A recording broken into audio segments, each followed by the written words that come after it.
You feel it, don't you? That nagging sense that nothing is quite what it seems, that everyone has an angle. From our leaders to our online friends, it feels like everyone's performing, and authenticity has been replaced by a carefully crafted image. This isn't just you being cynical. We are in a genuine crisis of trust, and the numbers back it up. In 1964, 77% of Americans trusted the federal government to do the right thing most of the time. By 2024, that number had cratered to just 22%.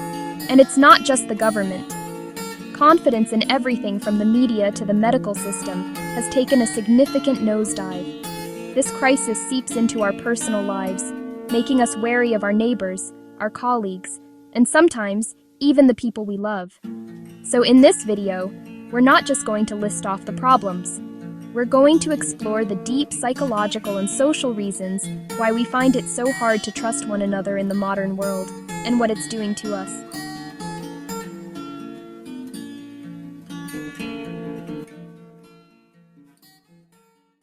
So what is trust really, on a psychological level? At its core, it's the willingness to be vulnerable, a gut-level bet that another person or institution has our best interests at heart. When that bet goes wrong, the wound is more than just emotional. It can be traumatic. This is what psychologist Dr. Jennifer Freyd calls betrayal trauma. It happens when someone or something we depend on for survival or support violates our trust. This could be a parent, a partner, or even an institution we're supposed to be able to rely on. The experience of betrayal literally rewires our brains. There's a biological process behind this. Trust is linked to the release of oxytocin, a hormone that helps us bond with others. But when we're betrayed, our bodies are flooded with the stress hormone cortisol, which slams the brakes on oxytocin. This creates a biological barrier to trust. Your brain learns a painful lesson. Vulnerability is dangerous. The ghosts of old wounds make us suspicious of new connections. This can lead us to develop mental shields that, while meant to protect us, end up isolating us.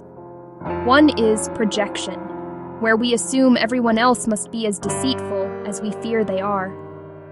Another is denial, where we refuse to even acknowledge a trust issue exists, which makes it impossible to resolve.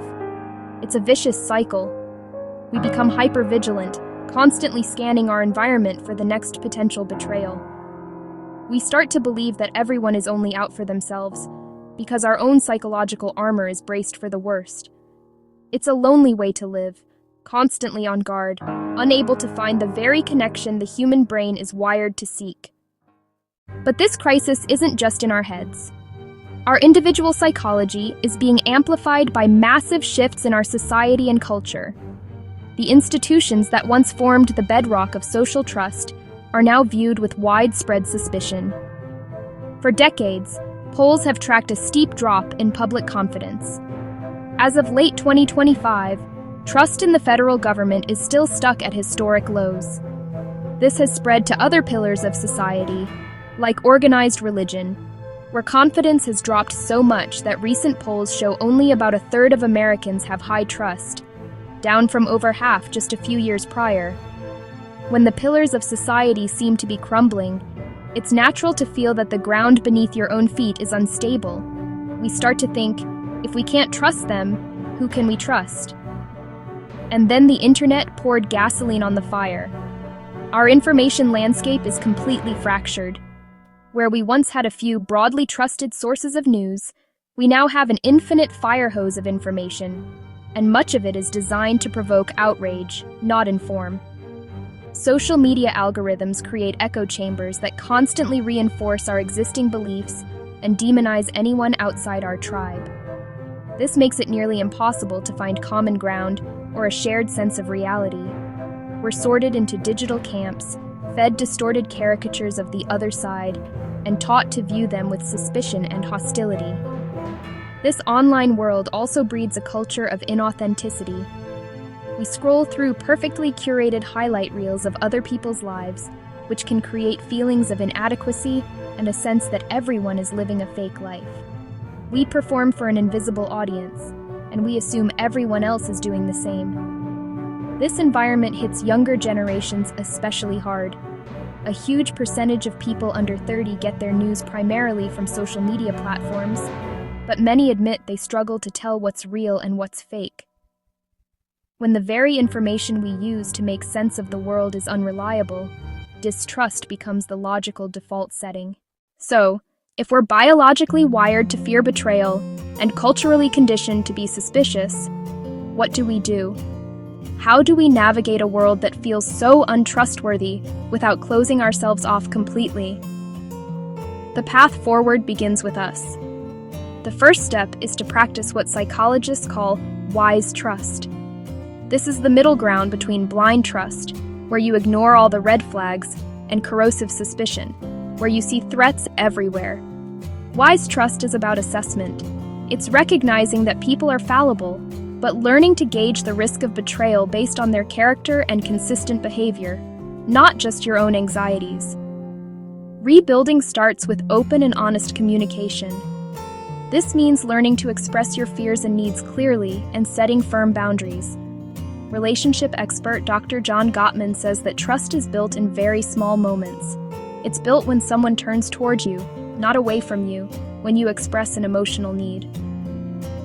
This principle of attunement, of being aware of and responsive to another's emotions, is the bedrock of strong, trusting relationships.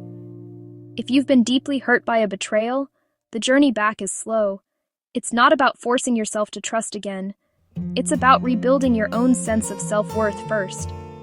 Betrayal can shatter your confidence in your own judgment. Healing involves learning to trust yourself again, your instincts, your values, and your ability to protect yourself. For some, this may mean getting professional help to untangle the thought patterns that keep you stuck in a cycle of distrust. And finally, it comes down to being the person you would trust. Trust is a two-way street, built through actions, not words. Being reliable, following through on your commitments, and acting with integrity, even when it's difficult, is how you contribute to a culture of trust. It's a slow, deliberate process, but every trustworthy act is a small vote for a better world. This is a complex conversation, and everyone's experience with trust is different. I'm curious to hear your perspective. What do you think is the biggest reason for distrust in society today? And what small steps do you take to build trust in your own life? Let me know in the comments below. And if you find these kinds of explorations valuable, please consider liking this video and subscribing for more content that explores the forces shaping our world. So where does that leave us? We've been trained by our past experiences, our institutions, and our algorithms to be wary of one another. It's a complex web of psychological wounds, societal failures, and technological disruptions that has made us feel more isolated and divided than ever before.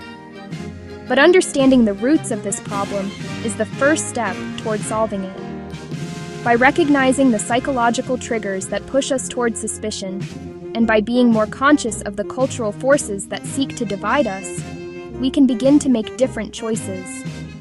Look, rebuilding a high-trust society isn't a switch we can just flip. It has to start small. It starts in our homes, in our friendships, and in our communities.